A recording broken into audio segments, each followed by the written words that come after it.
ಬಹಳ ಭಕ್ತಿ ಗೌರವದಿಂದ ಅಭಿಮಾನದಿಂದ ಭಾಗವಹಿಸಿ ತಮ್ಮ ಶ್ರದ್ಧೆಯನ್ನ ತೋರಿಸುವಂತ ವಾತಾವರಣವನ್ನು ನೋಡ್ತಿದ್ದೀವಿ.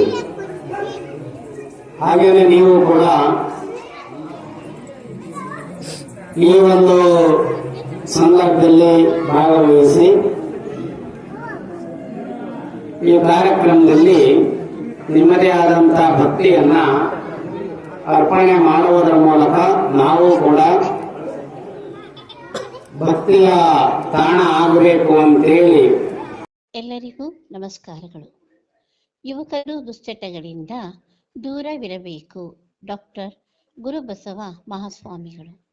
ಹರಪಳಿ ತಾಲೂಕಿನ ಕಾವಲಹಳ್ಳಿ ಗ್ರಾಮದಲ್ಲಿ ನೂತನ ಆಂಜನೇಯ ರಥೋತ್ಸವದ ಕಳಸ ಪೂಜೆ ಕಾರ್ಯಕ್ರಮದಲ್ಲಿ ಪಾಂಡವಮಟ್ಟಿ ಕಮ್ಮತ್ತಹಳ್ಳಿ ವಿರಕ್ತ ಮಠದ ಡಾಕ್ಟರ್ ಗುರುಬಸವ ಮಹಾಸ್ವಾಮಿಗಳು ಸಾನ್ನಿಧ್ಯ ವಹಿಸಿದ್ದರು.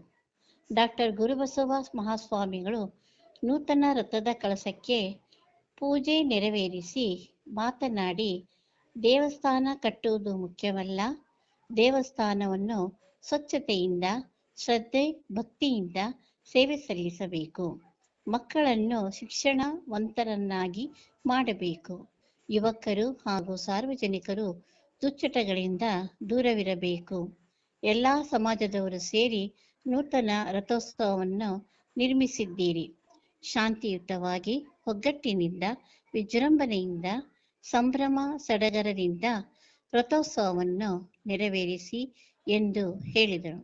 ಈ ಸಂದರ್ಭದಲ್ಲಿ ಊರಿನ ಮುಖಂಡರಾದ ಭರಮಪ್ಪ ಕೆ, ಶೇಖರಪ್ಪ, ಕಾಮಪ್ಪ,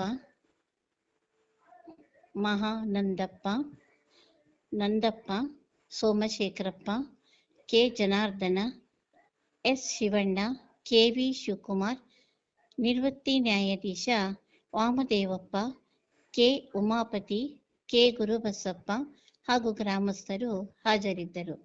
ವಂದನೆಗಳು. ಈ ಚಾನೆಲ್ಗೆ ಲೈಕ್ ಮಾಡಿ, ಸಬ್ಸ್ಕ್ರೈಬ್ ಮಾಡಿ.